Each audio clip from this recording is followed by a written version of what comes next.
কতটা গুরুত্ব ছিল সাহাবাদের মধ্যে নামাজে। আর আমাদের জামা আছে হলো, তারপরে জিজ্ঞেস করলে ভাই নামাজে আসেন না, কাপড় নষ্ট আছে না নাই?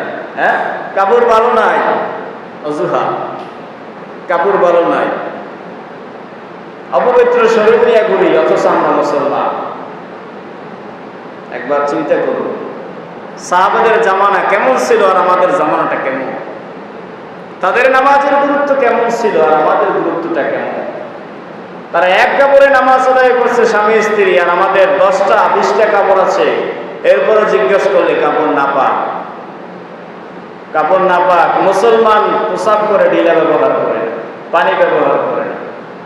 আল্লাহ তাআলা হেফাজত করুন, করেন আমিন। যদি কেউ না পড়ে তার দুনিয়া, কবরে, হাসরে এবং কোথায় মৃত্যুর সময়, এই 4টা পদ্ধতিতে 4টা পথে তার কোনটা শাস্তি আল্লাহ তাআলা দিবেন, সেই সম্পর্কে আজকে আলোচনা করব। তার আগে কিছু আমি বলে নিই, নামাজের গুরুত্ব আল্লাহর কাছে কতটুকু। আল্লাহ তাআলা বলছেন ফাওয়াইলুল লিল মুসাল্লিন, দুর্ভোগ ওই সমস্ত মুসল্লি আল্লাযীনা হুম আন সালাতিহিম সাহুন, যারা নামাজের প্রতি উদাসীন, যারা নামাজের প্রতি অলসতা করে, আজান দিলে যারা অলসতা করে, যাদের শরীরে আলিশা লেগে যায়, তারা হচ্ছে দুর্ভোগ, সব থেকে কপাল পোড়া। আল্লাহ তাআলা পবিত্র কোরআনের মধ্যে 82 অথবা 83 বার নামাজের কথা বলেছেন যে তোমরা নামাজ কায়েম করো। আমাদের রাসূল আরবি সাল্লাল্লাহু আলাইহি ওয়াসাল্লাম হাদিসের মধ্যে ঈমানের পরে সবার আগে নামাজের কথা বলেছেন, করেন সুবহান। তাহলে নামাজের গুরুত্ব কম না বেশি? অনেক বেশি। যেখানে নামাজ আদায় করে অসংখ্য ফজিলত রয়েছে, সেখানে নামাজ না পড়লেও আযাবের ব্যবস্থা আছে না নাই? আছে না? আছে। নামাজ না পড়লেও আযাব আছে, পড়লে কি আছে? ফজিলত আছে। আল্লাহ তাআলা পবিত্র কালামুল্লাহ শরীফের মধ্যে বলেন উতলু মা উহিয়া ইলাইকা মিনাল কিতাবি ওয়া আকিমিস সালাহ। আল্লাহ তাআলা ডাক দিয়ে বলেন, হে রাসূল, আপনার কাছে যে কিতাবটা ওহী হিসেবে পাঠানো হয়েছে, মিনাল কিতাব, আপনি তা তেলাওয়াত করুন, করেন সুবহানাল্লাহ। ওয়া আকিমিস সালাহ, এবং নামাজও কায়েম করুন এই কিতাবের মাধ্যমে, সুবহানাল্লাহ। তাহলে কি হবে? যদি এই কিতাব তেলাওয়াত করি এবং ওয়া আকিমিস সালাহ, নামাজ কায়েম করি, আল্লাহ বলছেন ইন্নাস সালাহ, নিশ্চয়ই নামাজ, তানহা আনিল ফাহশাই ওয়াল মুনকার, সমস্ত ধরনের ফাহিশা এবং অশ্লীল কাজ থেকে বিরত রাখে, করেন সুবহানাল্লাহ। নামাজ কি করে? মানুষকে ফাহিশা কাজ, অশ্লীল কাজ, গুনাহের কাজ, এই সমস্ত কাজ থেকে মানুষকে বিরত রাখে। আপনি যদি 5 ওয়াক্ত নামাজ পড়েন, 5 ওয়াক্ত নামাজই যদি হন, দোকানদারের টিভি চলে, সেখানে আপনি বসতে পারবেন? পারবেন না। আপনার মনে দাগা দিবে, ভাই আমি তো নামাজ পড়ি 5 ওয়াক্ত। মানুষের ভয়ে হইলেও আপনি বসবেন না, ঠিক কিনা? এটাও আল্লাহর পক্ষ থেকে একটা কি নেয়ামত, যে নামাজ পড়লে মানুষ অশ্লীল কাজ থেকে বিরত রাখে। আপনি নামাজ পড়েন 5 ওয়াক্ত, মাথায় টুপি দেন, শরীরে পাঞ্জাবি দেন, একটা লোককে গালি দিতেও আপনার বাঁচবে? বাঁচবে না? অবশ্যই বাঁচবে। তাহলে এই ঘটনা দ্বারা প্রমাণিত নামাজ আমাদেরকে অশ্লীল কাজ থেকে বিরত রাখে। আল্লাহ বলছেন উতলু মা উহিয়া ইলাইকা মিনাল কিতাবি ওয়া আকিমিস সালাহ, হে রাসূল, আপনার কাছে যে কিতাব পাঠানো হয়েছে আপনি তা তেলাওয়াত করুন এবং নামাজ কায়েম করুন। তাহলে কি হবে? ইন্নাস সালাতা তানহা আনিল ফাহশাই ওয়াল মুনকার, নিশ্চয় নামাজ মানুষকে অশ্লীল এবং ফাহিশা কাজ থেকে বিরত রাখে। আল্লাহ বলেন ওয়ালা যিকরুল্লাহি আকবার, দুনিয়ায় যত জিকির আছে আল্লাহর নামের জিকিরের থেকে এটা সব থেকে বড় জিকির, করেন সুবহানাল্লাহ। নামাজ কায়েম করা এটা সব থেকে বড় জিকির, আল্লাহকে স্মরণ। জিকির মানে আল্লাহর নাম জপা, এটাকে জিকির বলে না। জিকির মানে নামাজ পড়া, নামাজের মাধ্যমে আল্লাহকে স্মরণ করা হয়, এটাকেও কি বলে? জিকির বলে। দান সদকা করা একটা জিকির, দান সদকা করা কি একটা জিকির, কারণ দান সদকা কি আল্লাহর জন্য, আল্লাহকে স্মরণ করেই দেওয়া হয়, ঠিক কিনা?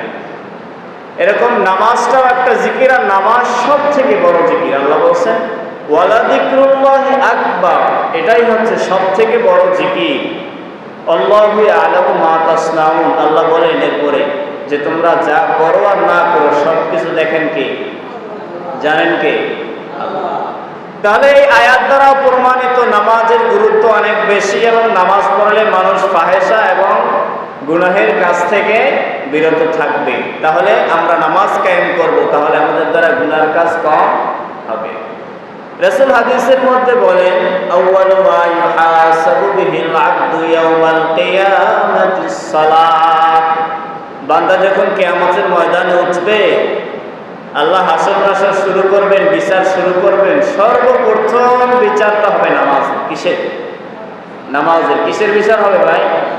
নামাজের বিচার হবে। নামাজের গুরুত্ব, অসংখ্য গুরুত্ব। রাসূলের জামানায় এক সাহাবী প্রতিদিন নামাজে আসতো একটা চাদর গায়ে দিয়ে। কয়টা চাদর ভাই? একটা চাদর দিয়ে লজ্জাস্থান ডাকতো, উপরের বুকু ডাকতো, মাথায় দিত, পুরো একটা চাদর পেঁচাইয়ে সে নামাজে আসতো। একটাই চাদর, বাকি কোনো কাপড় ছিল না। সে নামাজে আসতো, সালাম ফেরানোর পর পিছন থেকে চলে যেত। নামাজের পরে জিকির আজগার করতো না।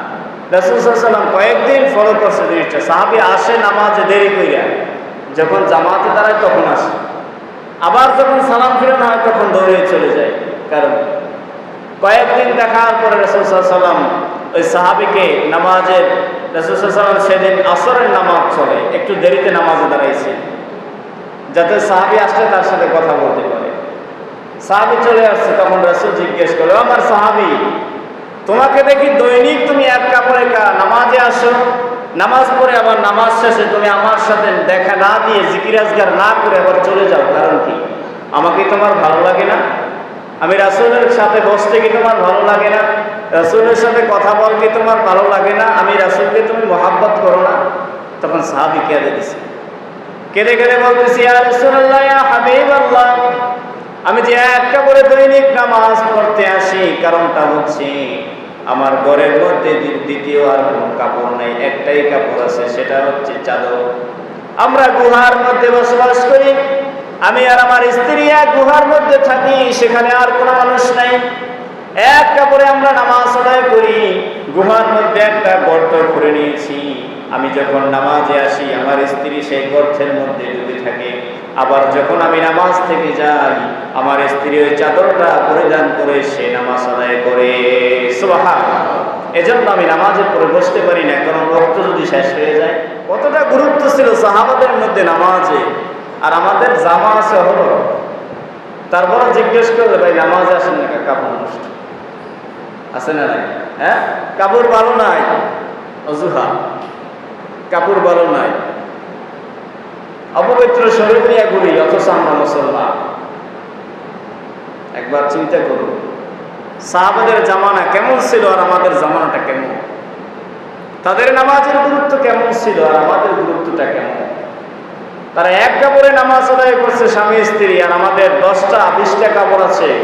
এরপরে জিজ্ঞেস করলে কাপড় না পাক, কাপড় না পাক। মুসলমান পোশাক করে ঢিলা ব্যবহার করে, পানি ব্যবহার করে না।